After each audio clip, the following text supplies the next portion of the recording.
زندگی عطا کی جائے گی اور پھر تم سارے اللہ تعالیٰ کی طرف لوٹائے جاؤ گے۔ آیت نمبر 29 میں اسی بات کو آگے ذکر کیا گیا، هُوَ الَّذِي خَلَقَ لَكُم مَّا فِي الْأَرْضِ جَمِيعًا، کہ اللہ تعالیٰ کی ذات وہ عزتوں عظمتوں والی ذات ہے جس نے خلق لکم ما فی الارض جميعا، جس نے تمہارے لیے وہ سب کچھ پیدا کیا جو زمین میں ہے، سب کچھ تمہارے لیے پیدا کیا، یعنی جو کچھ زمین میں ہے وہ سب کا سب اللہ نے تمہارے لیے پیدا کیا۔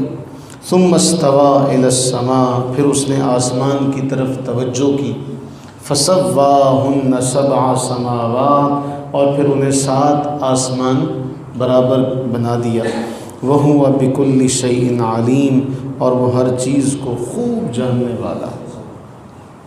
اب یہاں ان آیات پر اگر غور کیا جائے تو اللہ رب العزت نے حضرت انسان کے حوالے سے قرآن کریم میں سورہ حج میں یہی بیان ہوا کہ وَهُوَ الَّذِي أَحْيَاكُمْ ثُمَّ يُمِيتُكُمْ ثُمَّ يُحْيِيكُمْ، اللہ ہی ہے جس نے تمہیں زندہ کیا، پھر تمہیں موت دے گا، پھر تمہیں زندہ کرے گا۔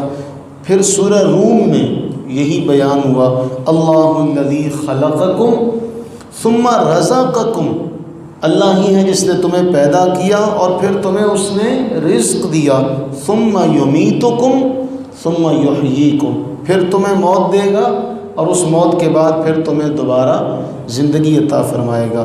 پھر سورہ جاثیہ میں یہی مضمون بیان ہوا، قل اللہ یحییکم ثم یمیتکم، کہ اللہ ہی ہے جو تمہیں زندہ کرتا ہے پھر تمہیں دوبارہ مارے گا، موت دے گا۔ اب یہ جو معاملہ ہے قرآن کریم میں یہ متعدد بار یہ بیان ہوا، اس کا معنی یہی ہے کہ اس زندگی کے بعد ایک اور جہان ہے، اس زندگی کے بعد ایک اور جہان ہے، اور پھر ہمیں دوبارہ اس عالم برزخ سے پھر دوبارہ اللہ تعالیٰ زندہ فرمائے۔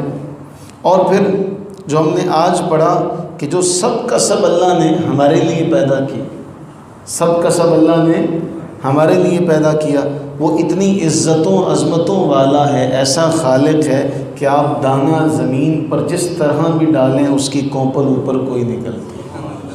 قرآن فرما رہا ہے ان اللہ فالق الحب والنوا، اللہ ہی ہے جو دانے کو بھی پھاڑتا ہے گٹھلیوں کو بھی پھاڑتا ہے۔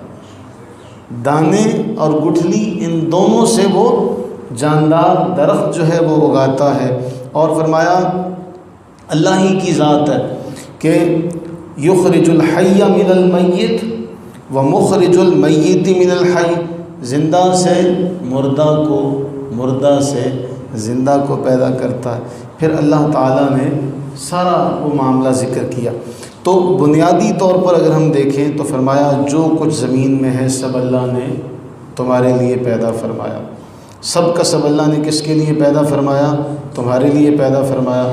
اور پھر قرآن کریم میں اگر ہم دیکھیں ان باتوں کو تو بارہا مقامات پر بیان ہوئی، اور فرمایا بدیع السماوات والارض، آسمان و زمین کو بغیر کسی نمونے کے پہلا، سب سے پہلے پیدا کرنے والا، اور پھر ایسا پیدا کرنے والا جس کا کوئی نمونہ پہلے موجود نہیں ہے، اور ایسا پیدا کرنے والا کہ اس کے پیدا کرنے میں کوئی کمی کجی کوئی ہمیں نظر نہیں آتی۔ قرآن تو فرما رہا ہے کہ ثم ارجع البصر کرتین، تم ایک بار نظر اٹھاؤ تو ناکام ہو کر تمہاری نظر واپس پلٹ آئے گی، تم آسمان کی وسعتوں کو دیکھتے ہوئے دوبارہ نظر اٹھاؤ تو تمہاری طرف لوٹے گی۔ ہم نے تو آسمان کو مزین کیا ہے ستاروں کے ساتھ، کس کے ساتھ؟ ستاروں کے ساتھ۔ تو فرمایا اللہ ہی ہے جس نے پیدا کیا تمہارے لیے جو کچھ ہے۔ اب کیسی بدقسمتی ہے، حضرت انسان کھائے بھی اللہ کا، کھائے بھی اللہ کا۔ میں خلق لکم ما فی الارض جميعا، جو کچھ زمین میں سب اللہ نے پیدا کیا۔ اور اللہ نے پیدا کیا، جو سائنس پڑھنے والے طالب علم ہیں آپ ان سے پوچھئے کہ جو سورج کی کرنیں ہیں ان کو اللہ نے زمین تک پہنچانے کا کتنا حسین انتظام کیا کہ کتنی لیئرز ہیں، کتنی تہیں ہیں، جن تہوں سے چھن کر یوں کہہ لیں کہ کتنے فلٹر ہیں، جن فلٹر سے ہو کر وہ سورج کی جو گرمی ہے، جو سورج کی کرنیں ہیں وہ زمین تک آتی ہیں۔ اور اگر یہ سورج کی کرنیں نہ ہوں اس طریقے سے جو اللہ نے فلٹریشن کا جو نظام بنایا ہے، تو نہ زمین سے کوئی فصل اگے، اور اس نے پھر کیسے موسم بنائے کہ ہر موسم میں الگ الگ پھل، زمین بھی وہی ہے، سورج بھی وہی ہے، چاند بھی وہی ہے، ہم بھی وہی ہیں، لیکن ہر موسم میں ہر پھل علیحدہ علیحدہ۔ فرمایا وہی اللہ کی ذات ہے جس نے تمہارے لیے یہ سب پیدا کیا۔ پھر آسمانوں کو بھی 7 آسمان بنایا، اور آخر اس آیت میں جو فرمایا وَهُوَ بِكُلِّ شَيْءٍ عَلِيمٌ، ہر شے کا جاننے والا، کوئی چھوٹی سے چھوٹی شے، کوئی بڑی سے بڑی شے اس سے چھپی ہوئی نہیں، ہر شے کا جاننے والا، ایسا علیم ہے۔ اور علیم ہوتے ہوئے بھی ہمارے عیبوں پر پردہ ڈالے ہوئے، علیم ہوتے ہوئے بھی ہماری ساری ضروریات کو پورا کر رہا ہے، علیم ہوتے ہوئے بھی ہمیں سزا نہیں دے رہا بلکہ ہمیں اپنی رحمتوں کے سائے میں رکھا ہوا ہے۔ ہم سے زیادہ خوش قسمت کوئی نہیں، اس سے بڑا مہربان کوئی نہیں۔ اللہ سے دعا کریں کہ باری تعالیٰ اپنی رحمت کا صدقہ ہمیں ان ساری نعمتوں کا شکر ادا کرنے کی توفیق عطا فرمائے۔ آمین ثم آمین۔